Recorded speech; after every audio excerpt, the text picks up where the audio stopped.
This is Stampy, and welcome to a Minecraft Let's Play video. Today I'm doing another challenge on the battle minigame, and this one is called the Distracted Challenge. So basically, I'm going to be playing the game completely normally in terms of what I'm going to be actually doing in terms of, like, inside of the game. But the entire time I'm playing, I need to be reading. So basically, on my computer screen now, I have brought up the recipe for how to make a souffle. This is the BBC food recipe, and I'm going to start by reading the ingredients. Then I'm going to be, while playing the game, reading how to make a souffle. And for me to complete the challenge, I need to be basically non-stop reading the whole way through, and yeah, it means essentially I am looking at my TV screen, not at all. I basically am just looking at it in my periphery. I'm mainly just going to be focusing on this recipe, which means I'm going to be barely even looking at the screen. So right then, the game is beginning. So let's get started with the ingredients. We need melted butter for greasing, 2 lemons for juice and zest, 2 free-range egg yolks. We need 4 free-range egg whites. We need 6 tablespoons of casting sugar, plus the extra ramekins. We need 3 corn flour, 1 plain flour, 90 milliliters of double cream, 110 milliliters of full fat milk, and icing sugar for dusting, in brackets optional. Okay, this is the method. Step number 1, brush the insides of 4 ramekins with butter. Add a small amount of sugar to each of them, then coat the sides and bottom using any excess set aside to chill in the fridge. Use a fine grater to zest the lemons. Grate the yellow outer skin, but be careful not to grate the white pith underneath. The pith will make the souffles bitter. Cut the lemons in half, squeeze the juice and zest to the juice and put it to one side, something like that. Separate the eggs, crack each egg in half and tip the contents between 2 shells, allowing white to slide through the bowl beneath something stays in the shells. Put 4 egg whites into a large bowl and 2 of the yolks into a separate small bowl. The leftover egg yolks can be served for scrambled eggs or custard. Add 4 teaspoons of sugar to the small bowl with the egg yolks. Preheat your oven to 130 centigrade or gas mask 4. Put the baking tray in the middle of the oven. Put the cream flour and corn flour into a medium-sized something. Warm the milk in a large saucepan. Over and I failed. What was that? That is so difficult. That is so difficult. So my computer screen and my TV screen aren't right next to each other. And so I was literally not looking at the screen. Basically, I could see colors and things moving around, but I had no idea what I was doing. So when I was just standing down here somewhere, just swinging my sword around like crazy, just not doing anything, I was literally just not looking at the screen at all. I was just reading. That is unbelievably difficult. This could possibly be the hardest challenge that I have done so far. And things aren't made easier by the fact that we have some people teaming up in the middle as well. So the chances of me winning were pretty slim, just kind of playing the game normally anyway. But we're going to give this another go. We're going to try this again. Let's see whether I can win a challenge while doing some reading. And the next time, I'm going to be reading some fan fiction about myself and some of my dogs. So in the next round, we're going to be reading some fan fiction that was written by Sherbet Noodles. I just searched for fan fiction online, and it's about I don't know, some sort of story between my dogs. I haven't read it yet, but I'm looking forward to reading it in the next round. Okay, then let's get into the next round, and we are beginning our story with Flippy's point of view mid-September. Autumn has begun as the red and orange leaves have begun to fall from the gigantic oak tree. A few weeks ago, my good friend Spring asked me if I wanted to go on a blind date, and I agreed, only because I didn't want to disappoint him. I didn't want to go because I was deeply in love with Cedric, who died many months ago. And who I cannot get over despite us never being together. Every time I pass by his grave, I wonder what could have been every day we could have spent together. Every time I pass by his grave, I wonder what could have been every day we could have spent together under the gleaming sunshine, and every day we could have gone on long walks together and enjoyed our company. I've lost my place. I'm just going to jump in somewhere else. After being groomed, I started to walk to the diner. I pondered about who I might go on a date with. Maybe Gregory Jr., I thought, or Benji. It could be Barnaby, as he told me that he wants to start his own family. But I think he wouldn't sign up for a blind date. He'd probably take his time to get to know someone. When I arrived there, I nervously opened the door to be greeted by a smell of fresh seafood. Holding the bouquet with my paws, I walked towards the tables to be greeted by a familiar face. Barnaby, I thought. His fur was well groomed and his collar was well polished, with a fake rose pinned to it. I exclaimed, "Barnaby?" "Flippy," Barnaby responded. "Fancy seeing you here today," I said. "You too. You look great," he said. "Thanks." I blushed and handed him the bouquet. "Here's a little something for you. It's really pretty, thank you, Flippy. And I guess I'll order for both of us." I replied, "I'll have a fish sandwich. I wish they serve pork chops here. I guess that's why it's called the Kitty Kitchen."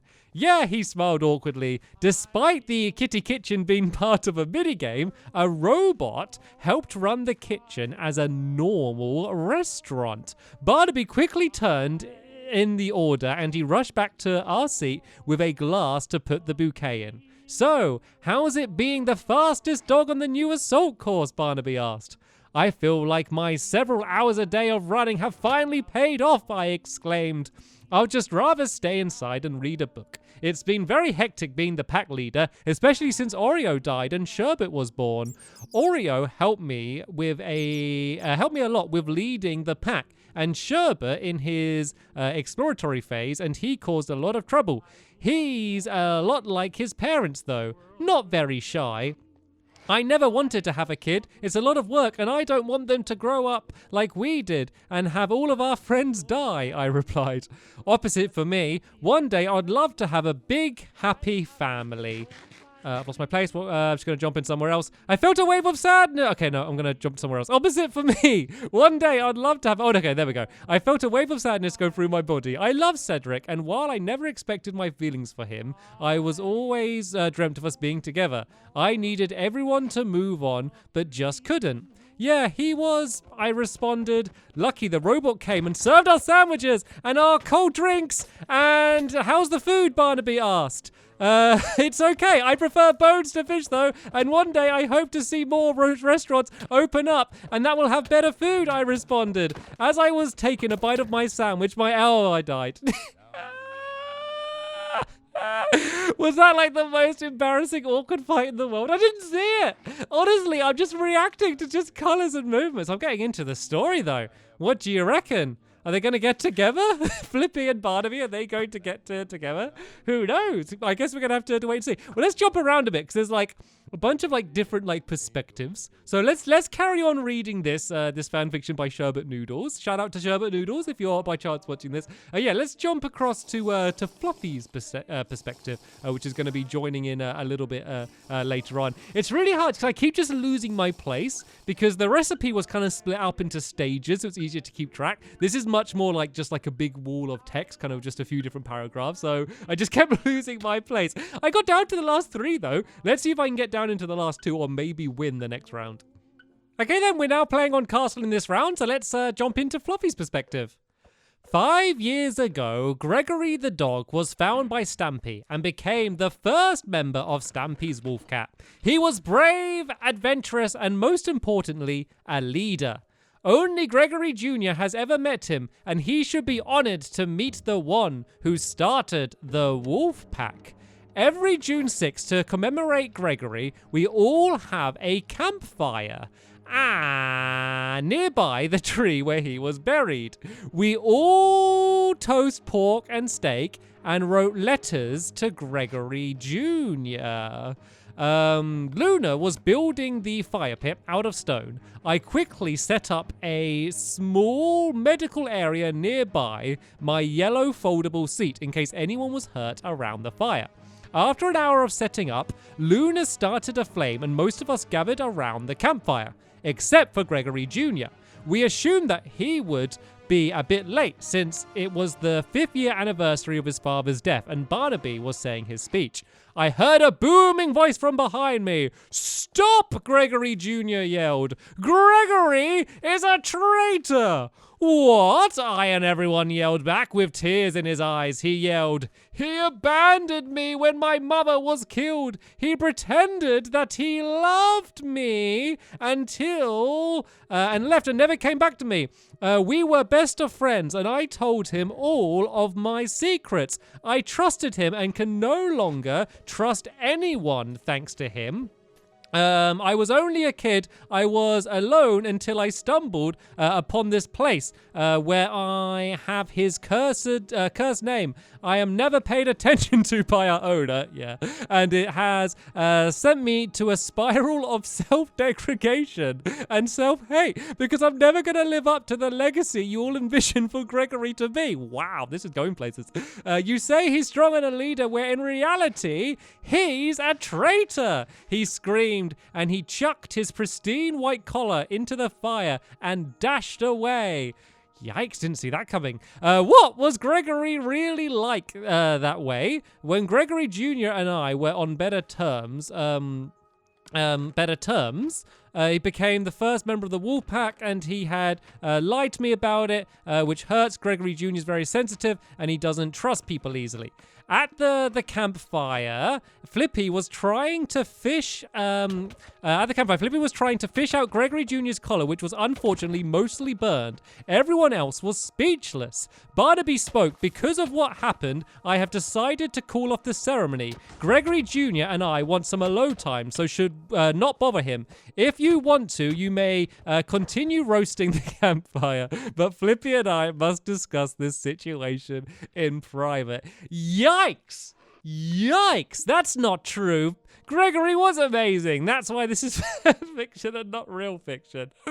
Oh, is it bad that I'm like focusing way more on the story than the actual game? Did I do all right then? I feel like I was getting quite a lot of damage in. I think they might just have had better stuff than me. The problem is I keep like grabbing stuff from the chest and like actually the fighting's not that difficult. Like I can kind of look and hit and generally hit them, but it's kind of sorting out all of my inventory and taking the best stuff from chests and kind of dropping things. That kind of stuff's just almost impossible, and like switching between items. That's where the challenge is. If I get lucky and get a good chest and get like a decent sword or something, then I might have a chance. I want to give this another go. Let's have one more attempt. We're going to jump to another one of these doggy stories, and let's see whether I'm going to be able to do any better than I have been. Okay, we're just loading into Shrunk again. There's a quick note. It says that Gregory refers to Gregory Jr. As Alpine is Gregory Jr. was not named that in the wild. Gregory is referred to as Pine. Basically, some of the names seem to be switched around. So right then, let's go into the next one. "I love my son. He's my main priority in life. When he was only a young puppy, he and his mother were killed after a tree fell on them. That was when I realized that I needed to be a bigger part of my son's, Alpine's, life. It was really hard for me losing my mate and my 2 daughters, and sadly Alpine never really got the chance to get to know his mother, and seeing him suffer from her death is tragic. One day he'll get a new mother. I've been sweethearts with another wolf named Dust. She's gorgeous, brave and strong, and an amazing sweetheart. At night, after tucking in Alpine, I go hunting with her. We've sat on the beach together, imagining our future together, with our little puppies scampering around, with Alpine having his own little family.